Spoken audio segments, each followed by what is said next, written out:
कपिल कुमार। जी sir. आप अपने बारे में बताइए बोर्ड को। जी। जी, मेरा नाम कपिल कुमार वासनी है और मैं उत्तर प्रदेश के एक जिले संभल से बिलोंग करता हूँ। हम्म। मैंने अपने ग्रेजुएशन में बीएससी किया है in 2018 from MJP Rohilkhand University Bareilly. Hmm. उसके बाद मैंने पोस्ट ग्रेजुएशन में एमबीए किया है मार्केटिंग सब्जेक्ट से इन 2021 फ्रॉम अलीगढ़ मुस्लिम यूनिवर्सिटी। मेरी फैमिली में टोटल 5 मेंबर्स हैं इंक्लूडिंग माय ग्रैंड पेरेंट्स। मेरी मदर होम मेकर है और मुझे हॉबी में क्रिकेट देखना और खेलना पसंद है। आपकी स्ट्रेंथ और वीकनेस बताइए। सर, मेरी स्ट्रेंथ है कि मैं गुड इन कम्युनिकेशन, और जो मेन मेरी स्ट्रेंथ है हॉनेस्टी एंड पेशेंस। और मेरी जो एंड मैं काफ़ी वर्क ओरिएंटेड पर्सन हूँ। और मैं जो भी टास्क मुझे मिलता है वो काफ़ी रिसर्च और प्रॉपर एनालिसिस के साथ मैं उसको करता हूँ। और डिसीजन मेकिंग एबिलिटीज मेरी अच्छी है। आप अपने एरिया के बारे में बताइए। सर, मैं डिस्ट्रिक्ट संभल से बिलोंग करता हूँ। और जो वहाँ पर जो खेती है वो मेंथोल की खेती काफ़ी फेमस है। और वहाँ से जो मेंथोल होता है वो वेस्ट एशिया अदर कंट्रीज के लिए एक्सपोर्ट होता है। एंड दोबारा बोलिए। मेंथोल। सर, जहाँ मैं सम डिस्ट्रिक्ट संभल में जो खेती होती है वो मेनली मेंथोल की खेती होती है। मेंथोल। और अच्छा। वो मैंथोल के, अच्छा जी। मेंथोल। ठीक ठीक, ओके। Yes sir. और जो वहाँ पर जो हैंडीक्राफ्ट प्रोडक्ट है वो ठीक है। हैंड वन वन वन है। आपकी जो डिग्री है वो बैंक में यस सर। किस तरह उपयोगी है? सर, मेरी डिग्री जो है एमबीए मार्केटिंग से है। और ये मार्केटिंग का काफ़ी रोल है बैंकिंग में। और जो भी प्रोडक्ट है वो मेनली इंटेजिबल सर्विस ओरिएंटेड प्रोडक्ट्स है जो कस्टमर की नीड्स और उनकी वांट्स के अकॉर्डिंग सर्व की जाती हैं। एंड मार्केटिंग का रोल काफ़ी है कॉर्पोरेट्स में जो लोन देना, कस्टमर को अवेयर करना बैंकिंग प्रोडक्ट्स के बारे में। सो एमबीए मार्केटिंग एक ह्यूज रोल प्ले करता है बैंकिंग।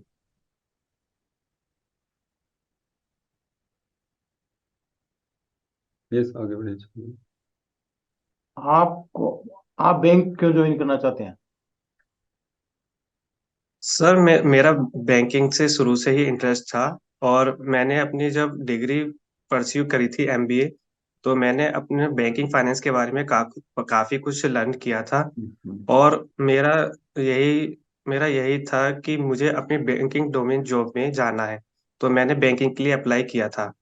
और मुझे 2 साल लग गए थे बैंकिंग की, मतलब बैंकिंग के लिए अप्लाई करने में। मैंने उसमें एग्जाम भी दिए थे। और इससे पहले मैंने एसबीआई का इंटरव्यू दिया था। अनफॉर्चुनेटली उसमें मेरा हुआ नहीं था। बट मैं कॉन्फिडेंट था कि मैं इसको हासिल कर लूंगा, क्योंकि मेरा इंटरेस्ट और मेरी लर्निंग जो थी वो मेरी बैंकिंग में ही थी। होपफुली इस बार मुझे अपॉर्चुनिटी फिर से मिली है और मैं इसको ग्रैब करने की कोशिश करूंगा। एक अच्छे पीयू में क्या क्वालिटी होनी चाहिए? सर, एक अच्छे पीओ में एक मैनेजरियल स्किल्स होनी चाहिए, और अपने टीम और स्टाफ के साथ अच्छे से कोऑर्डिनेट करके हम्म। और कस्टमर की नीड्स को कंप्लेंट को रिजॉल्व करके एक बैंक पीओ का मेन रोल यही है। और बैंक पीओ जो है अपने सारी एक्टिविटीज को मैनेज करता है बैंकिंग में। एंड अपने क्लर्क के एक्टिविटीज, जो भी बैंक के स्टाफ्स हैं उनके एक्टिविटीज को मॉनिटर करना। ये एक मैं मैनेज आपसे क्वालिटी बैंक पूछिए, बैंक की क्वालिटी क्या होनी चाहिए पीयू में, ये बात की आपसे। बैंक पीओ की। हम्म। सर, ये बैंक पीओ की क्वालिटीज एक गुड कम्युनिकेशन स्किल्स और कस्टमर्स को ग्रीट करना अच्छे से, हम्म। उनके कस्टमर की नीड्स को अच्छे से समझना और उसके अकॉर्डिंग उनको सर्विस प्रोवाइड करना। बैंक के बारे में आप क्या जानते हो? सब बैंकिंग एक फाइनेंशियल इंस्टीट्यूशन है जो कि डिपॉजिट लेता है और लोन्स को ग्रांट करता है। बैंकिंग रेगुलेशन एक्ट 1949 में ये दर्ज है। और आरबीआई आरबीआई एक्ट 1934 में ये रजिस्टर्ड है बैंकिंग। एंड सर यही main banking RBI and deposit. Yes RBI के 5 काम बता दीजिए आप। Sir, RBI banker of bank है माना जाता है, क्योंकि इशू करता है करेंसीज और फॉरेक्स रिजर्व को मेंटेन करता है।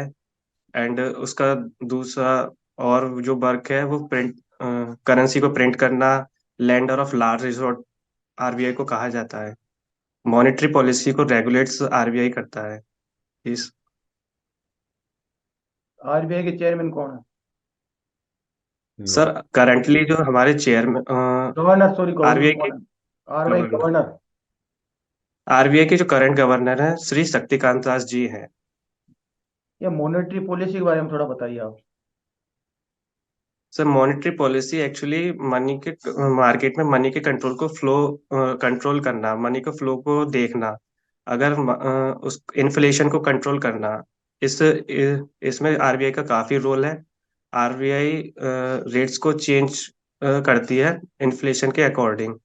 एंड अगर मार्केट में लिक्विडिटी को इंजेक्ट करना है तो आरबीआई रेपो रेट्स और जो मॉनेटरी पॉलिसी रेट है उनको कम करती है। अगर इन्फ्लेशन ज्यादा है मतलब तो रेपो रेट बढ़ाती है, मतलब उसके अकॉर्डिंग रेपो रेट बढ़ाती है अगर लिक्विडिटी को वापस लेना है मार्केट से, यानी कि डिमांड कम करना है। रेपो रेट और रिवर्स रेपो रेट में क्या डिफरेंस है? सर, रेपो रेट वह रेट है जब बैंक आरबीआई से फंड लेता है। करंट रेट ऑफ इंटरेस्ट 6.50 है। उस रेट पर आरबीआई से फंड लेता है शॉर्ट टर्म पीरियड्स के लिए, 90 डेज से कम के लिए। बैंक कितने तरह के खाते खोलता है? सब बैंक टू टाइप्स के खाते खोलता है, demand deposit, time deposit. Demand deposit में करंट अकाउंट, सेविंग अकाउंट होते हैं, और टाइम डिपॉजिट में recurring deposit and fix deposit. एक बचत खाता खोलने के लिए कौन कौन से डॉक्यूमेंट रिक्वायर्ड है? सर, एक पासपोर्ट साइज फोटो चाहिए, हम्म, आधार कार्ड हम्म। चाहिए, और address proof, pan KYC. Pan card वो अच्छा, सॉरी। केवाईसी की क्या आवश्यकता है? सर, केवाईसी जो है कस्टमर आइडेंटिटी के लिए काफी यूजफुल है। इससे कस्टमर की आइडेंटिटी को सेव करते हैं, जिससे कि मनी लॉन्ड्रिंग वगैरह चीजों से बचा जा सके। और जो डॉक्यूमेंट चाहिए केवाईसी के लिए वो आधार कार्ड, मेनली आधार कार्ड, और पहचान पत्र, एड्रेस प्रूफ में है voter ID card. Mainly main तो आधार कार्ड से हो जाता है आजकल। और ऑनलाइन भी केवाईसी होती हैं जो घर बैठे ऑनलाइन हो करते हैं बैंक्स। आपकी हॉबी बता दीजिए आप। सर, मेरी हॉबी है क्रिकेट खेलना और देखना पसंद है। क्रिकेट में कौन से प्लेयर को पसंद करते हो आप? सर, मेरे फेवरेट प्लेयर विराट कोहली है। आपके रोल मॉडल बताओ। सर, एक्चुअली मेरा रोल मॉडल भी विराट कोहली है। विराट कोहली। Yes sir. आपका आज का न्यूज़पेपर आपने पढ़ा? जी सर। टॉप न्यूज़ बताइए कोई। सर, किसानों का प्रोटेस्ट चल रहा है, हम्म। और सर वो दिल्ली अपना प्रोटेस्ट दिल्ली में मतलब करना चाहते हैं, लेकिन सरकार ने उनको रोक रखा है, दिल्ली ना आ पाए। इससे क्या है, आम लोगों को तकलीफ होगी। और किसान भी चाहते हैं कि उनको एमएसपी को फिक्स कर दिया जाए। और उनसे सरकार से उनकी ये डिमांड है कि एक लॉ बनाया जाए मिनिमम सपोर्ट प्राइस पर, जिससे कि किसानों को वो हक का दाम मिल सके अपनी क्रॉप्स पर।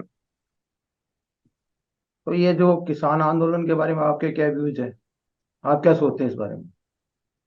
सर, बेसिकली एमएसपी को एज ए लॉ बनाना काफी चैलेंजिंग है, क्योंकि गवर्नमेंट के लिए एक काफी बड़ी कॉस्ट लगेगी इसमें। गवर्नमेंट अगर सारे एक ही रेट पे वो अनाज खरीद लेगी तो एक ह्यूज कॉस्ट लगेगी, और उसके लिए रिजर्व करने के लिए भी एक इंफ्रास्ट्रक्चर कॉस्ट भी देनी पड़ेगी, जो कि सरकार के लिए काफी चैलेंजिंग है। इसलिए थोड़ा टाइम डिले हो रहा है, और ये प्रोटेस्ट थोड़ा लंबा चल रहा है। और सरकार ने वादा किया है कि हम इस पर विचार करेंगे। ठीक है सर। कपिल कुमार। हम्म। जी सर। संभल से हो आप हैं? जी सर। संभल का एरिया जैसे लोकल एरिया के हिसाब से कौन सा एरिया, कौन से एरिया में पड़ता है? सर ये बुंदेलखंड में मुरादाबाद डिवीजन। है? Moradabad division. Moradabad Moradabad division. Division. अच्छा, मुरादाबाद क्यों यस। फेमस है? सब पीतल नगरी कहा जाता है, पीतल। वहाँ पीतल पीतल फेमस। नगरी कहा जाता है। अच्छा अच्छा पीतल नगरी। अच्छा अच्छा अच्छा। ये जो मेंथोल आपने बताया, मेंथोल का क्या प्रोसेसिंग होता है भाई? सर मेंथोल की फैक्ट्रीज हैं संभल्स में, उसको हम्म। रिफाइंड किया जाता है। और ये मेनली नहीं, रिफाइन किसको किया जाता है, मैं यही जानना चाह रहा हूँ कि आपकी जो actually where from menthol comes out. Sir crops होती है उसकी, किसान जो है क्रॉप्स लगाते हैं, और जो पौधे होते हैं उसको काट के हम्म उनको फैक्ट्री जो होते हैं उनके हम्म बड़े बड़े प्लांट वहाँ वहाँ ले जाते हैं, और उनको रिफाइन करके उनका ऑयल वो हम्म इकट्ठा मतलब सबमिट करके उसको हम्म बेचते हैं, मतलब मेंथोल की ये पौधे इसकी। की कितनी ऊंचाई होती है? सॉरी सर, क्या? मेंथोल का जो प्लांट होता है यस। उसकी हाइट क्या होती है? सो सॉरी सर यार। Okay, no problem. अच्छा, आपने जो है एमबीए मार्केटिंग से किया, पंकज कपिल, यस सर। है ना? Marketing, why marketing necessary? Do you feel that marketing is an important subject? I think this is not. Sir अगर बैंक में मार्केटिंग नहीं होगी तो हम बिजनेस ग्रोथ में थोड़ी चैलेंजिंग्स होंगे बैंक्स के लिए। हम्म तो मार्केटिंग डिपार्टमेंट्स काफी हेल्पफुल रहता है। तो बैंकिंग इंडस्ट्री में government marketing as a officer, scale one officer के लिए भी पोस्ट निकालती है। हम्म और जिसमें क्या है कि उसको डिपार्टमेंट्स बने हुए हैं, डिजिटल मार्केटिंग है, एमएसएमई है, हम्म रिटेल बैंकिंग है। हम्म ये हेल्प काफी हेल्पफुल है, और हर एक स्पेशलाइज पोस्ट पर हर फील्ड में हम्म मार्केटिंग ऑफिसर्स मतलब इसका काफी मतलब बैंकिंग की ग्रोथ के लिए है। अच्छा, चलिए आप ये बताइए, आप इसको कैसे अप्लाई करेंगे? Suppose you you are selected as PO, yes. How would you apply in the field? How do you apply your skills in the field? How सब बैंकिंग यूज में। Use your MBA degree in in the field? कैसे use yes sir. करेंगे आप? Sir sir marketing की मेरे पास जो degree है, हम्म basically जो हम्म प्रोडक्ट्स वगैरह हम बैंक में हम्म बेचते हैं वो मेनली हमारे क्रेडिट कार्ड्स वगैरह है, लोन्स हम्म है, ओवरड्राफ्ट फैसिलिटी है, हम्म इनको कस्टमर तक पहुंचाना और हम्म मार्केटिंग कैंपेन्स करना, ताकि जो बैंकिंग हम्म गरीब वर्ग के लोग हैं वो हम्म बैंकिंग से कनेक्ट हो सके, और हम्म एक उनको बेनिफिट्स मिल सके ताकि वो लोग उसका लाभ उठा सके। जो हम्म बैंकिंग के पास हर एक बैंकिंग की अलग अलग अपनी यूएसपी होती है। हम्म और हम अपनी जिस बैंक में मैं अगर काम करूंगा मुझे अपॉर्चुनिटी मिलेगी, मैं उसके प्रोडक्ट्स को कस्टमर तक ले जाऊंगा। जो हम्म भी बैंक के कस्टमर है, डेबिट कार्ड है, हम्म इंटरनेट बैंकिंग है, हम्म वही मेरा काम होगा। मेनली मार्केटिंग कैंपेन्स होंगे, हम्म और गांव गांव में लोग मतलब फील्ड वर्क होगा, वहां पे लोगों के लिए हम्म उस के बारे में अवेयर करना, हम्म उनको उस फील्ड के बारे में नॉलेज देना, वो मेरा काम हो। वो आपका काम होगा। अच्छा अच्छा। इसमें जरा यस। ये आप जरा बताएं कि कंज्यूमर प्रोटेक्शन के बारे में आपका क्या विचार है? सर कंज्यूमर प्रोडक्शन किस फील्ड में मतलब? कंज्यूमर प्रोटेक्शन एवरी फील्ड, जैसे मान बैंकिंग में आप जो है ना, कंज्यूमर प्रोटेक्शन में व्हाट राइट्स एक कंज्यूमर है इज इन बैंकिंग, मतलब एक कंज्यूमर के क्या राइट्स हैं? मान लीजिए कोई कंप्लेंट आपके पास आती है यस ना, सर। तो कंप्लेंट रिड्रेसल की क्या मैकेनिज्म होगी? सर कंप्लेन में एक्चुअली अगर कस्टमर को कोई कंप्लेन है तो हाँ। मैनेजर्स उस उनकी मतलब सुनवाई करता है। हम्म और उसके जल्द से जल्द जो मतलब अगर एक महीने में अगर वो सुनवाई नहीं होती है तो वो हम्म बैंकिंग ओम्बड्समैन में कंप्लेन कर सकता है। तो सीधे बैंकिंग ओम्बड्समैन एज में चला जाएगा? नहीं, वो एक महीने की अगर सुनवाई नहीं हो रही है तो हम्म ये एक वो है, मतलब एक रूल है कि वो एक हम्म बैंकिंग एडमिनिस्ट्रेशन में कंप्लेन कर सकता है।